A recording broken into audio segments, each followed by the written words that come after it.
Moving forward, our next resource person is Dr. B. Vinod Kumar. Quickly introducing about Sir. MD, DM, FACC, FESC, FSCAI, serves as an associate professor and senior consultant at international cardiologist at Shri Ramchandra Institute of Higher Education and Research. Additionally, he holds the position of managing director at Chennai Cardiac Care and is the managing trustee of C3 Research Foundation, graduating as the best outgoing student with the University Gold Medal in DM Cardiology from Sri Ramachandra University in 2015. Dr. Vinod Kumar furthered his expertise with fellowships at prestigious institutions. As the co-founder of C3 Research Foundation, he actively contributes to clinical research, conferences, CME, workshops, and healthcare camps across Asia and African countries. Sir has also been part of different conferences at South Korea and undertook observational scholars and international cardiology at Mount Sinai Hospital, New York, USA. Sir has authored numerous papers and posters, including 18 publications in indexed journals such as BMJ, presented at various national and international conferences. Sir, thank you so much for being present here today. It's a great golden opportunity to witness you on this Indian Icon Awards Conference 2024. Sir will be focusing on the topic Burn to Shine. Over to you, sir. Thank you, team, for giving me a wonderful opportunity today. Thank you for the introduction, kind introduction. Today, I choose this topic, Burn to Shine. It's basically last 10 years of my career as a doctor, how my international visits or training centers in different parts of the world have helped me to change my perception about life and my practice, and how they had the influence in my day-to-day practice. So as I said, I will discuss 4 phases in this next 20 minutes, each carrying about 5 minutes of time, where we will discuss each factor, how it plays an important role in learning. So basically, I finished my DM cardiology in 2015. Everything went on well. I am a gold medalist during that period. But the major factor hit me was in my 2016, I lost my father for a major bleed. I belong to a middle class family. My father was a doctor. Suddenly, a lot of responsibility came onto me. I was a budding cardiologist that time. So, it is very, very competitive field. So everybody wants to get treated by a senior cardiologist in the field. So number of patients were lagging. So I had a very big stress to take care of my entire family, to support them. So I was looking for various avenues. What should I do next to keep myself updated or keep myself even competitive with other senior cardiologists in the field? So this was a thinking going on to my mind regularly every day. So I started thinking that I should be equipped myself with a very good training in the international arena. But there is a problem.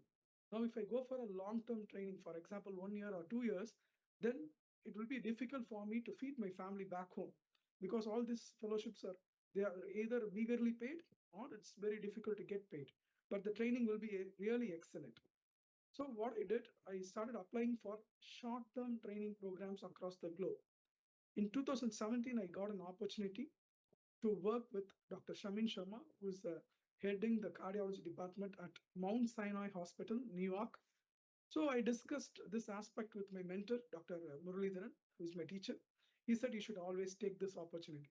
So I call this phase of my life as skyscrapers. So I went to the city of New York with a lot of dreams. It was a cold winter months. It is very harsh there. It's between -2 to 6 degrees. So it is New York City never sleeps, and everywhere there are skyscrapers, large buildings. Everything was enlightened. The city is very big. Everything is big. What they speak, what they think, iPhones, everywhere, everything is new for me. So I was stationed about 20 blocks from my hospital. So that place, I got an apartment in the basement of an apartment. So this is the sweaters or the jackets which we carry will not even work very effectively. They don't keep your heaters very at high temperatures because electricity bills runs very high in New York. So the temperature had a very harsh on individuals like me who travel for the training to the abroad. So every day morning I start my day at 6:30. I used to walk in the lane, seeing the big buildings. When I enter the hospital, I find the hospital to be extraordinarily good. A lot of people are visiting every time. It is bustling, and the patient take pride in getting treated at Mount Sinai Hospital. So one of the flagship institutions in New York. Uh, so the technology is at its best. Every treatment they provide was an excellent service.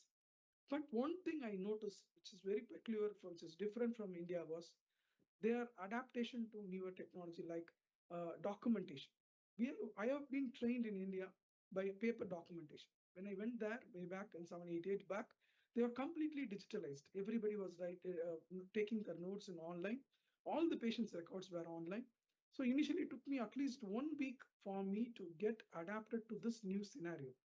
But initially, I thought it is very difficult. But once I got adapted, I understood the usefulness of this particular technology of digitalization. So, all would anybody would have in this meeting was listening will have had an experience of going to an emergency department without carrying any medical record, where the doctor would have told you that you should have carried your previous record so that it will be very useful for us to treat you effectively. So this was the comment we usually hear from everybody. And a lot of times we can avoid prescription errors if you have your data digitally stored. So I was observing this very carefully and I was learning there the tips and tricks of interventional cardiology. When I came back after completing my course in New York, I started two things I wanted to establish. One is the brand, because every patient who is getting treated in Mount Sinai took proud of being getting treated at Mount Sinai. So two things. The second thing is the digitalization. So when I came back to my in country, I started as my shifted my clinic name as Chennai Cardiac Care, C3 Clinic. So I wanted to create a brand. Then I bought a computer and a software from a startup company to enroll the patients digitally. So initially, it was a 250 square feet area. I am the receptionist, I am the doctor, I am the nurse, everybody. So there was a significant resistance among the patients to divulge the data like a phone number, email ID, or the details or the previous records. I used to assure them that these data are very securely stored and will be very, very helpful when the time of need. So as patients started coming in, we started moving into an area of about 2,000 square feet, where I had a luxury of having a receptionist, technician, physician assistants.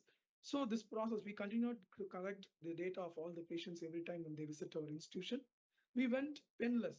All our documentation was digital in our clinic setup. And to unexpectedly, in year 2020, the whole world was hit by COVID pandemic. And India was also not left alone. We came to a shutdown with a lockdown in the month, especially post lockdown. Within 48 hours, exactly after 48 hours of lockdown, we started reaching out to all the patients whom we had in the list with the phone numbers, with the WhatsApp messages, and we went online for consultation within 3 days. We are the one of the earliest centers which could offer online treatment care for patients on when the COVID lockdown began. So I could reach very effectively all the patients. And since our setup was ready, we are able to offer a lot of patients online consultation. It was a direct hit. A lot of industry people requested me to live lectures to encourage other physicians to shift to digital OPD services so that a lot of patients can be benefited without the risk of being getting infected from others. So what I learned from this scenario is that don't try for perfection. If you have an idea, try to implement it. There is always, we have a time to course correct it. We have a lot of opportunity to course correct it. So we can build from a smaller idea into a bigger way. And when you're able to do that, you will be ending up with a fantastic service provider as a service provider. So this is what I learned from this. Moving on to the next phase. This phase of my life, I call it as foreign land. So I got an opportunity to move to Asan Medical Center, Seoul, South Korea, under the leadership of Dr. Park. It is a completely sponsored fellowship. This I got because I got trained in Mount Sinai Hospital in New York. So this is a completely sponsored fellowship. I went the following year to Korea. So it was a beautiful country, highly technologically oriented. They are far ahead than US technology. And but the two things which I found very difficult to handle there was language. The other one is food. The language, the problem is most of them were very find it difficult to converse you with English. That is the major problem in Korea. The other thing is food. A lot of Indians will find it difficult to adapt to the Korean food. These two things, except this, all other things were extremely good in the center. It's one of the biggest center with 11,000 OPDs every day. So cardiologically, it's the biggest center in Korea. So a lot of technology was there to learn. But I went into a depression because there was no people to talk to me. Even my guide spends about 10 to 15 minutes talking to me in a day in English. Otherwise, everything is alien. Everybody is talking in Korean language. So, but what I did, I came out of the depression within a week's time. I started to spend more time on learning. I started reading a lot of books related to my field of interest of intravascular ultrasound, that is the image guided complex PCIs. I started working very hard. I used to spend 16 to 18 hours a day in the cath lab to learn the tips and tricks of complex coronary interventions. When I finished and came back to India after this training period, my university recognized it and they bought me the same mission here back in India. So we started performing complex coronary interventions at Ramachandra University with a very affordable cost. We could deliver the care. This training helped me to go one step ahead in my life. I got promoted as a unit chief, was given a responsibility. I started growing, had admission day at a very young age. All this because of my training at CO. So one thing I realized, if somebody wants to shine like a sun, then they have to burn like a sun. Unless you work very hard, you will not be able to achieve anything in your life. That is very, very important. Moving on to the third phase of the life, that we call it as, I call it as self-discovery. I went to a research center in Miami, uh, Southeastern Nova University. One of my mentors is Dr. Appu Ratanavel. He was heading the research center there. When I went there, I realized that uh, research is one of the biggest thing. I, as a doctor, sit in the cabin. I give prescriptions, medications. I provide interventions. But thousands of people work behind me to provide research and find new things which can bring a change in everybody's life. I got an opportunity to interact with a lot of Indian researchers across USA. So I went to Emory University in Atlanta, where I met Professor Selvaraj. He got me introduced to a person called Reddy. So he was been already been successful creating two biologicals, one from Harvard and one from Emory, and he was working on the third one. So he's a very fantastic entrepreneur. He identifies the right scientists, he works with them and creates new biologicals and sells to major company and make a huge profit out of it. So I asked him whether I can come and join his team and start working with him. He said to me that simple, Vinod Kumar as an independent person does not cater anything to me. It does not add value to either to the company or to the system. So that day I found myself empty. I started realizing something that I should work on this aspect of research. So when I came back to India, I started my own organization, which is called as C3 Research Foundation. Currently, we work on high-end research in cardiometabolic field. Not only that, I felt that we are lagging in knowledge of education when compared to the Western world. So we started conducting CMEs, workshops, webinars, conferences, not only in India, but also in Middle East and African countries. Now we have established ourselves as one of the leading cardiometabolic care provider in terms of medical education. That is achieved in this last 10 years because of the vision I got from the exposure I had in United States at different research centers. So the next phase of my life, I call it as the elixir of life. This is a beautiful thing happened to me. I had an opportunity to go to Texas, Houston, at Children's Memorial Hospital. where I got trained for pediatric interventions under the able guidance of Dr. Balaguru Doraisamy. He's a fantastic pediatric interventionalist. More than an interventionalist, he's a great human. He had a vision. He caters and helps every fellow who comes to him as a trainee. He teaches them very accordingly. Not only he teaches the skills, but he teaches the humanity to the students. When I came back after successfully completing my training in Houston, I wanted to find and do pediatric interventions back home. There are a lot of cases of which required surgical closures or interventional closures. But to the surprise, most of these patients belong to poor background. They were not able to afford the therapy. When I discussed this issue with my mentor in Houston, he said a simple thing: don't wait. You start the first patient. I will support you financially.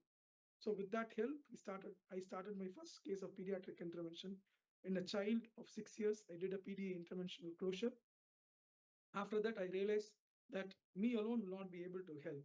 So I started a philanthropical unit called Pulse Heal the Poor, where I started crowdfunding the money in my organization and started helping the patients who require either intervention or medical care in the society.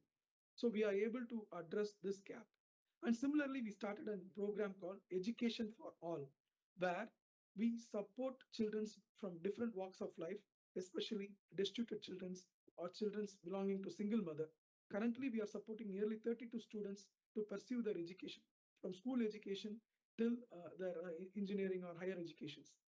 And similarly, we are uplifted 6 government schools in our state and with infrastructure facilities and sports facilities. And we also proud to say that we are training girls students belonging to girls government schools for the NEET exam. Proud to say that from our training center, last year, 7 of them have become doctors from our coaching center. So it's very happy that we are able to contribute something back to the society. I want to quote the terms of Nelson Mandela, who always says, everything is impossible unless somebody makes it possible. If you want to create some change in your society, I'm not Anne Teresa. I am not a big person like Tata who can change the entire country's landscape. But as a small doctor in my sitting at my town, I will be able to provide something to my community back so that the people in my community cherish. I want to give the same opportunity which I had to others who are coming from out of my community. So I have started this as a small organization. I wish this will grow pan India one day. Uh, I wish to thank every one of them who are in my life, who have contributed, my mentors, teachers, my family, my wife, children, who have helped me to reach what I am today. Life is only the famous power groups. Life is only does 10% to you. Remaining 90% is what you are doing to it, the 10%. So I hope you all will work very hard and achieve your dreams and don't live somebody's life. Always think out of box. Always think new. Try newer things. If you fail, also it doesn't matter. At some point of time, if you chase it, you will be successful. Thank you, one and all. Thank you, Icon 2024 Awards, for giving me this opportunity. Thank you. Thank you so much, sir. It's great to, especially the encouragement, the motivation. Sir, personally, I would like to have one question for you. In terms of, you spoke about, the four phases, wonderfully connected it with each and every aspect of it. That even the smaller idea can go a big way. In your life, it has practically happened. But talking about the, you belong to the doctorate background, coming from a middle class family, you faced yourself the aspect of depression, the challenges in your personal life.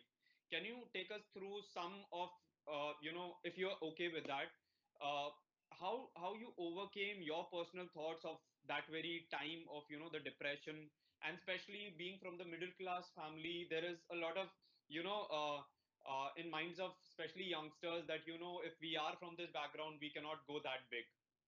Yeah. So some maybe a life journey or life lesson that you would like to share with all of us. Yeah, it's all about our perceptions. thinking. See, basically, I came from a middle class family. Suddenly, at one point of time, I lost my father. I was left with nothing. There was a significant burden on me to run my entire family, but we are not financially that sound. So I wanted to learn a lot of things. I wanted to go up. Even I wanted to create institution. But if I thought that somebody will come and help me, pull me up, nobody will come and help you. It is you alone. You have to work. There is nobody else to support you. So I thought what I used to do is in a 1 year, I work for 8 months in a year, very hard. I even don't buy one more single shirt extra. I don't spend my money on my going out or going for an hotel. I save all my money because two things happen in the last 4 months of my every year. That is my training. One is I have to take care of my family back home. I have to feed them. Once I go for training, I don't get my salary. Don't get my money here, and then I have to go and sustain there in a foreign country. I cannot spend. I will tell you something. I have lived life in during my training days with a single meal a day. I used to carry food from here, packed food from here, and I used to take that food around probably around 5 6 in the evening. And whatever other food I get during the hospital stay, if there is any class or anything during that, if I get food, I used to eat. Otherwise, I used to starve. That is my condition because there is a family to support back home. They are sitting, my child is there, my wife is there, my mother is there. Everybody is dependent on me. I have to do my daily routines here. So I cannot stop funding them. So it is not very easy. What today I am is not very easy. It has come out of sheer determination. So you have to decide which way you have to go. Unless you feel the pain of reality, unless you suffer, unless you are dedicated and determined, you will never succeed in your life. If you thought being middle class is the disappointment I have, no, it is an opportunity. I can sleep on road, I can sleep on five-star hotel. Both I can do. Is a rich person will not be able to do this either way. So you are the right person. You can challenge your society. You can challenge your system. Be ready. The only thing everybody can achieve, according to me, none is intelligent, none is dumb. Everybody is intelligent. Everyone is intelligent. The only the winner and the loser is determined by the hard work. If you persistently work very hard, I can promise you, assure you, I can even sign in a bond. Everybody will be a winner. Try to identify opportunities. Opportunities never come to you. You have to search for opportunities. Lot of time I've got insulted. I found let down. None of you respect you in alien countries, like how you have to be respected in your same country. But keeping everything aside, the only focus of learning, learning, learning, achieving in your life, that should be a determination. I tell my youngsters only one thing. First 5 years post of education of yours, spend your time, energy, everything in learning. Learn your new skills. Don't go beyond money. Money is a byproduct. It will come to you for sure. But initial phase of your career, equip yourself in your field. Being a doctor, I got trained in my field. If you are an engineer, get trained in your field for the latest things. There is a huge competition. There is an extraordinary crowd is awaiting you to compete. Everyone is an intelligent, everyone is a talented, everyone is an engineer, doctor, lawyer. So how to differentiate from others? Only by via education. You try to equip yourself with a newer knowledge, newer technology, newer resources. You make yourself outstanding. Age is not a factor. Sundar Pichai is making crores and crores of money at this age. So you can do it. So only technology and newer talent, newer opportunities will help you to grow in a bigger way. So learn, learn, learn. Invest your time in learning. That will make a huge difference in your life. Thank you. Thank you so much, sir. Especially standing firm to your topic of burn to shine. That if you want to be there like the sun, you have to burn like the sun. Thank you so much for taking through that motivation, that encouragement. I'm sure each and every attendee, every participant is moved by your session. And I thank you so much for being present here today and taking this beautiful, amazing session. This was Dr. B. Vinod Kumar, ladies and gentlemen. Sir has been a Thank great you. source of encouragement, a great inspiration. I'm sure today's session was a great boost for each and every one of us. So thank you once again, sir.